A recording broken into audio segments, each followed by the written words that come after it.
question is based around a lecture, in fact, which one brother he attended.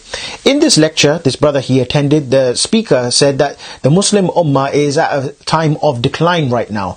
We don't have technological advancement. We don't have enough Muslim barristers. We don't have enough Muslim solicitors. We don't have enough Muslims who are MPs within the parliament. Was he correct in this? What is the way forward for the Muslim Ummah? What is it that the Muslim Ummah is lacking? What is the greatest problem that the Muslim Ummah is facing? Now, people will debate and discuss this all day long. Some people will say it's occupation of Muslim land. Some people will say it's the lack of salah. Some people will say it's the lack of sadaqah which the Muslims they're giving, or the lack of superior positions in so-called positions which people are supposed to have, which are lacking amongst the Muslim community. When in actual fact, if we take a step back and if we look to all of those scenarios which I just painted out, do we have a lack of sadaqah which is being given? In fact, Muslims are very generous. You'll find at a time of crisis, whenever Muslims they come on television and when people are begging for your donations for Palestine or for Sham or for this situation or for that situation, people are very quick and easy in order to give the sadaqah. When it comes to the siyam, in fact, everybody they fast. Nobody's going to dispute about this. When it comes to the occupation of Muslim land, everybody they can see what is in fact is taking place within the Muslim world. No one's going to deny that the Muslim Ummah is at a point of ibtila. It is at a point of test. But should any of this come as a surprise? It shouldn't come as a surprise.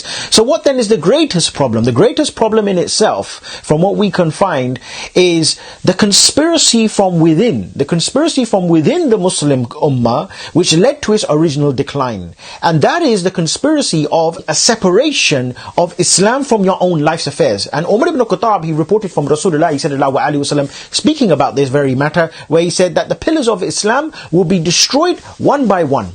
At the head of them would be what? The salah. At the other end of it would be the ruling. And people will be raised in Islam who don't know Jahiliyyah. They are not aware of Jahiliyyah. And as a consequence of that, people would end up falling into that Jahiliyyah. So let's look today. What kind of Jahiliyyah the Muslims they're falling into?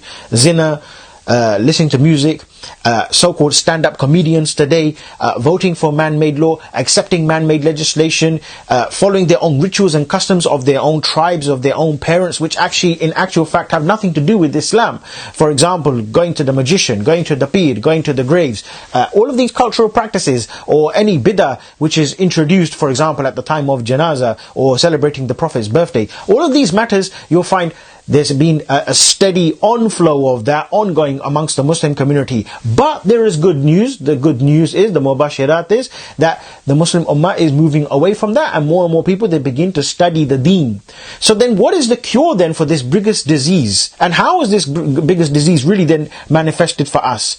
It is where people start to separate the terms Sharia and At-Tawheed, or Sunnah and the Quran, and separate it. And make the separation between the two, when we're meant to have talazum between the two. Our shahada is the meaning of La ilaha illallah Muhammadur Rasulullah, to believe that there is nobody worthy of worship except Allah, and to follow the Messenger Muhammad sallallahu alaihi wasallam. Follow all of his sunnah, follow him in his sayings, and imitate him in his actions. All of that will be manifested inside our own life's affairs.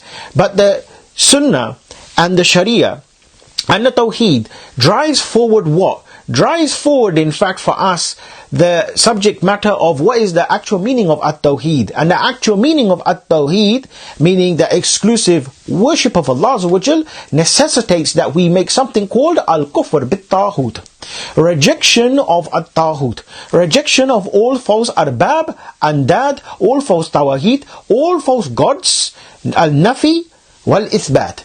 Rejection and then affirmation. That will then begin to make us understand then who is the one who's truly worthy of worship in regards to his rububiyyah, in regards to his lordship, in regards to his asma wa sifat, asma al-husna, the beautiful names and attributes of Allah which are exclusively for him.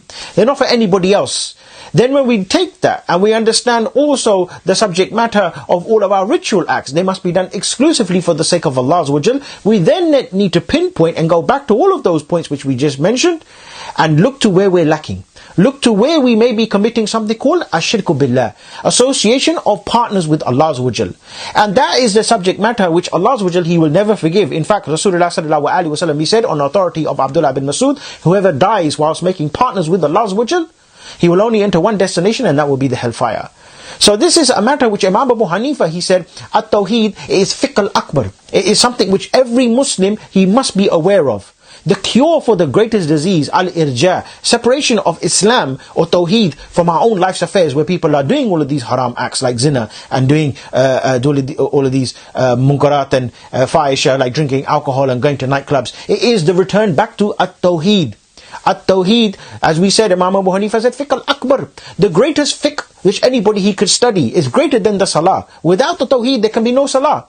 The first thing that you'll be questioning inside your own grave would be what? Your own shahada. Who was your Lord? What was your messenger? What was your deen? Who was the messenger? When he was sent, what was he sent with? What was the Quran? What did all of this mean for you? What were the ayat? How did you take them? So the mother of all obligations, the mother of all duties, it is knowing what? At-Tawheed. Allah Subhanahu said inside the ayah, فَأْلَمْ أَنَّهُ لَا إِلَهَ إِلَّا اللَّهِ. So know that nobody has the right to be worshipped except illallah, except Allah Azza wa Jal, Allah al-Jalil, Allah al-Hakam al-Adl, and all of the beautiful names, al-Malik, al-Qudus, all of the al-Qadir, all of these names and attributes which are exclusively for Him. And this is the manifestation of our own ibadah, which is what? At-Tawheed is al-Ifradullahi bil-Ibadah, the exclusive worship of Allah Azza wa Jal. So the greatest disease is al-Irja, but the cure for that is at-Tawheed.